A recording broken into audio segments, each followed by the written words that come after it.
독일이 만든 죽음의 수용소가 있었는데요. 거기에서 살아남은 유대인 전도자가 한 분 있습니다. 코리텐 붐이라고 하는 여성 전도자가 돼서 세계를 다니면서 복음을 증거하는 삶을 살고 있습니다.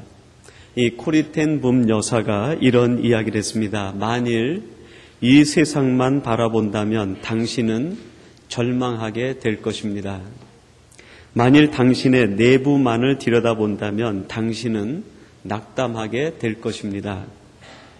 그러나 하나님을 바라본다면 당신은 어떠한 상황 속에서라도 안식할 수 있을 것입니다. 라는 이야기를 했습니다.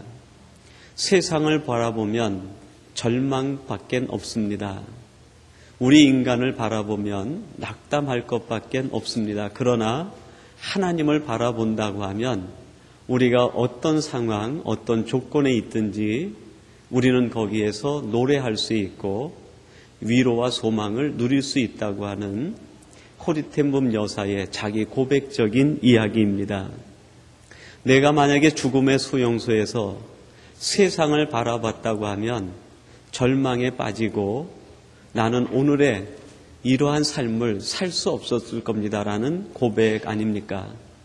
내가 만약에 그 죽음의 수용소에서 사람을 봤다고 하면 나는 결국 그 사람들을 향한 미움 때문에 오늘의 나는 있을 수 없었을 것이라는 고백입니다. 오늘 내가 여기에 이렇게 있게 된 것은 내가 죽음의 수용소와 같은 고통의 현장에 있다 하더라도 하나님을 바라보았기 때문에 오늘의 내가 있다고 하는 고백입니다. 하나님은 실망시키지 않으시는 분이십니다. 하나님을 믿고 의지하고 따르는 사람들에게 언제나 좋은 것을 베풀어 주시고 경륜과 섭리로 역사하시는 분이 우리가 믿고 의지하는 만군의 여호와 하나님이십니다. 하나님을 바라볼 때 소망이 옵니다. 하나님을 바라볼 때 우리에게 기쁨이 오고 참된 축복과 하늘의 위로와 은총이 내려오게 된다는 것입니다. 오늘 본문 말씀 8절과 9절은 이런 고백을 하나님께서 다윗에게 들려주고 계십니다. 그러므로 이제 내 종 다윗에게 이처럼 말하라. 만군의 여호와께서 이처럼 말씀하시기를 내가 너를 목장 곧 양을 따르는 데서 취하여 내 백성 이스라엘의 주권자로 삼고 내가 어디를 가든지 내가 너와 함께 있어 내 모든 대적을 내 앞에서 멸하였은즉 세상에서 존귀한 자의 이름같이 내 이름을 존귀케 만들어 주리라. 하나님을 바라본 다윗에게 하나님께서 들려주신 음성입니다. 내가 너를 존귀케 하리라. 많은 성경을 연구하는 학자들이 오늘 본문을 가리켜서 하나님과 다윗이 맺은 언약이라고 얘기합니다. 그래서 이 본문을 가리켜 일약 하나님의 무조건적 계약이라고도 표현합니다. 다윗의 조건에 관계없이 하나님께서 다윗에게 언약을 세우시고 하나님께서 다윗과 계약을 맺으셨다는 것입니다. 그리고 이 계약을 가리켜서 일방적 계약이다, 무조건적 계약이다라고 얘기합니다. 이것은 하나님께서 너의 조건에 관계없이 내가 너를 책임지겠다라고 하는 하나님의 결정과 하나님의 결심이 선행된 계약이라는 뜻입니다. 내가 너는 어떻게 하든지 내가 나에게 하는 것에 상관없이 이제 내가 너를 책임지고 내가 너와 함께하고 내가 너를 늘 지켜주어 마침내는 존귀한 자가 되게 하시겠다는 하나님의 일방적인 약속을 의미합니다. 하나님께서 일방적으로 책임지겠다는 의지를 표현한 겁니다. 하나님께서 내가 너를 무조건적으로 사랑하겠다고 하는 하나님의 마음을 표현해 주신 것입니다. 그리고 그것이 오늘 다윗에게는 내가 너를 존귀케 하리라는 말로 최종 하나님의 약속이 구전되어지고 표현되어졌습니다. 내가 너를 존귀케 하리라. 여러분이 말씀 속에 담겨있는 하나님의 뜻이 어떤 뜻이겠습니까? 하나님은 도대체 이 말씀을 통해서 다윗이 알기 원했던 하나님의 마음은 어떤 마음일까요? 이 내가 너를 존귀케 하리라는 단어 속에는 하나님께서 감추어 두신 세 가지 하나님의 결정이 있다고 할 수 있습니다. 오늘 이 말씀의 의미를 함께 나누고 오늘 이 시간 우리에게 동일한 약속을 베푸시기 원하시는 하나님의 음성과 하나님의 약속을 듣는 이 복된 시간이 되시기를 간절히 바랍니다. 내가 너를 존귀케 하겠다라는 하나님의 약속 속에는 내가 너를 향한 완벽한 계획을 가지고 있다는 것을 의미합니다. 내가 너를 존귀케 하겠다. 하나님의 이 말씀에는 내가 너를 완벽하게 완전한 하나님의 사람으로 만들 계획을 내가 가지고 있다는 뜻이죠. 8절 말씀에서 이렇게 하나님이 표현합니다. 그러므로 이제 내 종 다윗에게 이처럼 말하라. 만군의 여호와께서 이처럼 말씀하시기를 내가 너를 목장 곧 양을 따르는 데서 취하여 내 백성 이스라엘의 주권자로 삼겠다. 내게는 너를 향한 계획이 있다는 것입니다. 이 계획 앞에서 다윗이 하나님 앞에 자신이 가지고 있는 계획을 나단 선지자를 통해서 피력했습니다. 나는 백향목으로 지은 아름다운 궁전에 있는데 하나님의 궤가 회막에 있는 것이 선치 않다. 그래서 내가 하나님을 위해서 한 가지 계획을 실현하기 원한다 하는 뜻을 비췄어요. 하나님의 성소를 내가 짓겠다는 것입니다. 그때 하나님께서 다윗에게 주신 말씀이 바로 이 말씀입니다. 다윗아, 내가 나를 위하여 계획을 갖는 것이 아니라 내게 너를 향한 계획이 있다. 여러분, 때때로 우리들이 하나님 앞에 이런 표현을 드릴 때가 있는 것 같아요.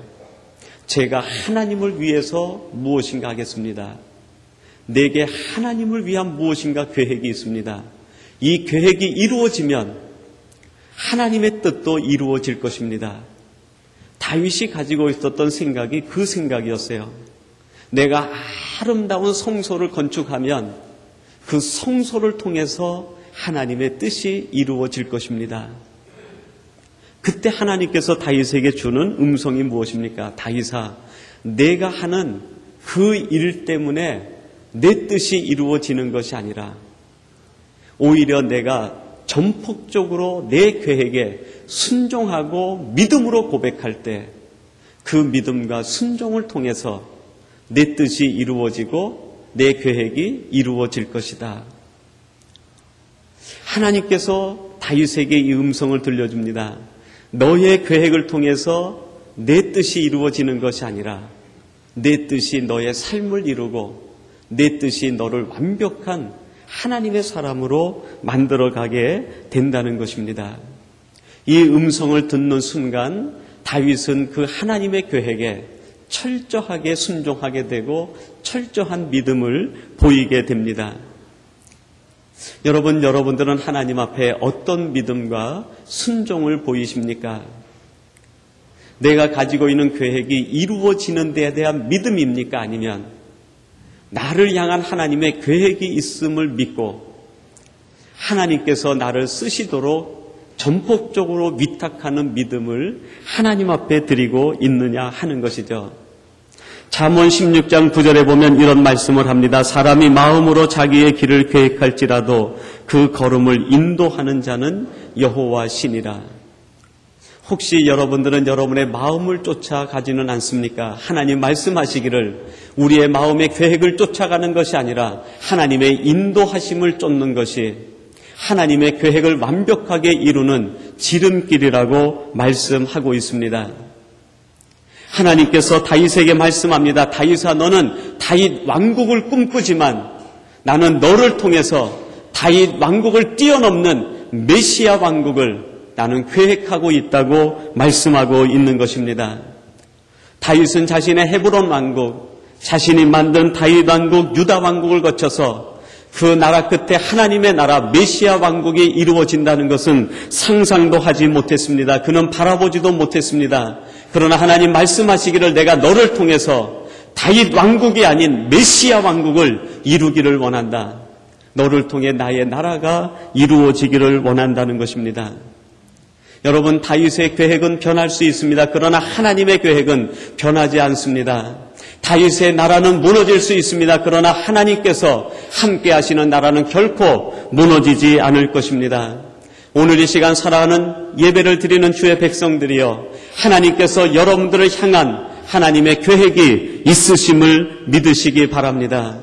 나의 계획, 내가 세운 모든 것들을 하나님 앞에 내려놓고 하나님께서 나를 향한 계획이 있다고 선포하신 그 말씀에 응답할 때 하나님은 우리를 통해서 하나님의 계획을 이루시고 하나님의 뜻을 이루어 가실 것입니다.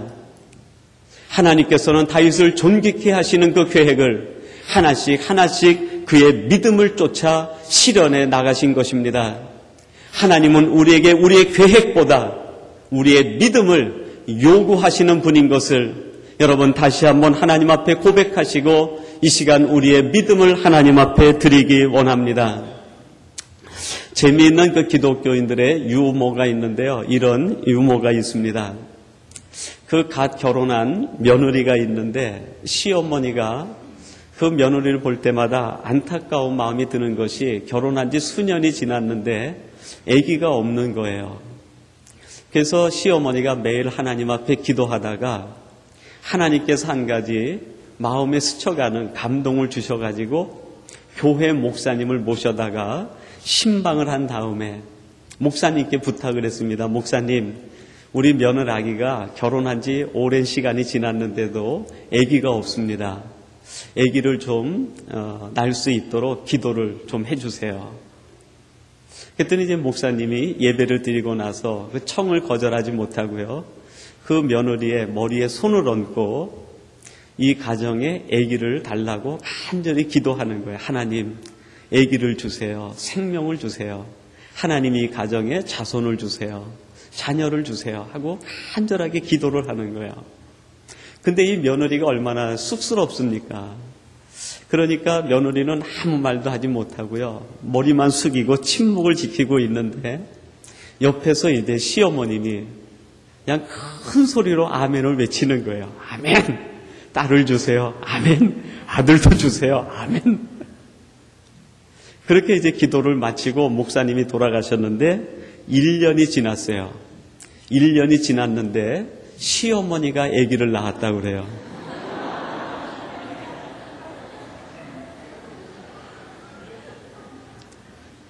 하나님의 계획에 아멘으로 응답하는 사람에게 하나님의 뜻에 내 현실과 상황이 맞지 않는다 하더라도 하나님께서 내가 너를 통해서 반드시 이루겠다. 내가 너를 통해서 나의 계획을 이루겠다. 내가 너를 통해서 이룰 계획이 있다. 그 말씀 앞에 아멘으로 응답할 때 하나님은 이 다윗을 양치는 상황에서 건져내셔가지고 그를 이스라엘의 최고 주권자로 삼으셨습니다. 여러분, 우리의 믿음을 쫓아 하나님이 역사하시고 우리의 믿음의 단계를 따라 하나님의 나라가 이루어지게 된다는 것입니다. 만약에 다윗이 이 믿음을 갖지 못했다고 하면 그는 헤브론 왕국은 세울 수 있었는지 모르겠습니다. 그러나 결코 다윗 왕국도 이루지 못했을 것입니다. 하나님께서 이 자손을 통해서 유다 왕국을 세우시고 장차 그 왕국을 통해서 메시아가 이루어진다고 하는 메시아 왕국은 더더구나 이룰 수 없었을 것입니다. 하나님은 오늘 우리들을 향해서 하나님의 계획이 있다고 말씀합니다. 그것이 무엇입니까? 내가 너를 통해서 하나님의 나라를 이루시겠다는 하나님의 계획입니다. 특별히 우리 삼성교회를 통해서 하나님은 6년 동안 하나님의 나라를 이루어 오셨습니다.